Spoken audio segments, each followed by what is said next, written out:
Tinubu burdened by drug identity scandals, Atiku tells court. On the other hand, Rivers State Governor Wike meets President-elect Tinubu and asks the People's Democratic Party Nigerians to support the incoming administration. Hello viewers and welcome to Info Gist TV. Tinubu burdened by drug and identity scandals, Atiku tells court. The drug allegation is part of the grounds on which Atiku anchored his petition challenging Mr. Tinubu's victory at the 25th February presidential election. Mr. Tinubu, in his response to Atiku's petition, described the former Nigerian's vice president as a serial loser. The president-elect detailed Atiku's several but unsuccessful bids for the presidency since 1993, when he first ran for the top job before becoming President Olusegun Obasanjo's deputy from 1999 to 2007. Responding to Mr. Tinubu's reply to his petition, Atiku noted that, unlike Mr. Tinubu, he had been able to vie for the presidency without any controversy.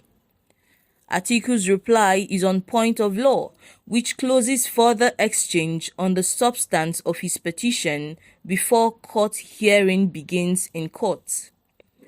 The former vice president boasted that records of his identity and educational qualifications have remained untainted. Atiku Abubakar, the presidential candidate of the opposition People's Democratic Party (PDP) in the 25th February election, says Nigeria's president-elect Bola Tinubu is encumbered by drug and identity scandals. Atiku and his party are challenging Mr. Tinubu's victory at the Presidential Election Petition Court in Abuja. Drug allegation is part of the grounds on which Atiku anchored his petition. The Independent National Electoral Commission (INEC) had declared Mr. Tinubu the winner of the election with 8,794,726 votes to defeat his closest challenger Atiku, who pulled 6,984,520 votes. But Atiku accused INEC and Mr. Tinubu of fraud and substantial non-compliance with the provisions of the Electoral Act and the Constitution during the conduct of the 25th February election. Moreover, the People's Democratic Party presidential candidate accused the president-elect of failing to disclose facts of his constitutional qualifications in his Form EC9 submitted to INEC in breach of the law. Atiku admitted that Mr. Tinubu may be a titan and a maestro, but that the president-elect is certainly not a titan and a maestro in national stature, but in controversies such as age, state of origin, identity, educational qualifications, represented by certificates obtained from universities and colleges. The comparison of the second respondent, Mr. Tinubu, with the first petitioner, Atiku, who had attained the eminent position of Vice President of the Federal Republic of Nigeria for 8 years, is totally unfounded. Atiku is urging the court to either declare him as president or nullify the polls on account of Mr. Tinubu's failure to secure a majority of lawful votes cast during the presidential election. He is also contending that Mr. Tinubu did not score 25% of lawful votes cast in the Federal Capital Territory (FCT) Abuja and statutorily required. The petitioner further accused Mr. Tinubu of deliberately refusing to respond to serious issues raised in the petition.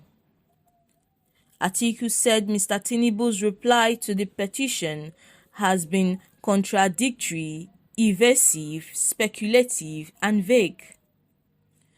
On the issue of abuse of the court processes raised by Mr. Tinubu against the petitioner, Atiku argued that his suit was properly filed. He noted that the earlier suit filed by the People's Democratic Party controlled states at the Supreme Court had been withdrawn. In the suit filed on 28 February, Adamawa, Akwa Ibom, Bayelsa, Delta, Edo, Taraba, and Sokoto states sued the federal government at the Supreme Court, questioning INEC chairman Momodu Yakubu's declaration of Mr. Tinubu as president-elect. Atiku argued that Mr. Tinubu is constitutionally barred from contesting for the presidency on account of his indictment for drug-related offenses in the United States of America. In the filings, Atiku's lawyer, Chris Uche, a senior advocate of Nigeria, said Mr. Tinubu forfeited a sum of $460,000 as a compromise agreement. Responding further, Atiku faulted Mr. Tinubu's victory on the grounds that he holds dual citizenship of Nigeria and Guinea, having voluntarily acquired the citizenship of the Republic of Guinea. Meanwhile, Governor Nyesom Wike of Rivers State has once again declared his support for the incoming administration of Bola Tinubu. Wike, who made this known on Friday after his meeting with the president-elect, Tinubu begged Nigerians and his party, the People's Democratic Party, PDP, to drop their political differences and sentiments and give full support to the incoming president. Despite Tinubu belonging to the ruling All Progressive Congress, Wike was said to play a pivotal role towards his success to the expense of his party's man, Atiku Abubakar, due to the internal crisis in their party.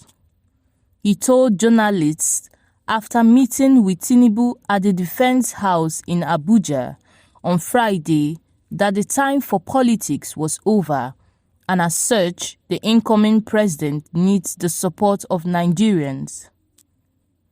Wike was accompanied by Governor Seyi Makinde of Oyo State. In the 10th February election, Tinubu of the All Progressive Congress (APC) defeated Atiku Abubakar of the People's Democratic Party (PDP) and Peter Obi of the Labour Party (LP). Tinubu had accepted an invite by the Rivers State Governor to commission several projects in the state. The president-elect made this known on his verified Twitter account on Thursday, revealing that he would honor Wike's offer to launch some projects in Rivers State. The Rivers governor had invited Tinubu in a letter dated April 8 to commission the Rumuola-Rumuokuta flyover and the new magistrate court complex on May 3rd and 4th. The Rumuola-Rumuokuta flyover, which connects Rumuola Road to Ikwere Road, is the Rivers State Governor Nyesom Wike's 12th flyover erected since 2019. Wike confirmed the president-elect's visit to Rivers State during an inspection tour of the Rumuola-Rumuokuta overpass and magistrates court building in Port Harcourt on Wednesday.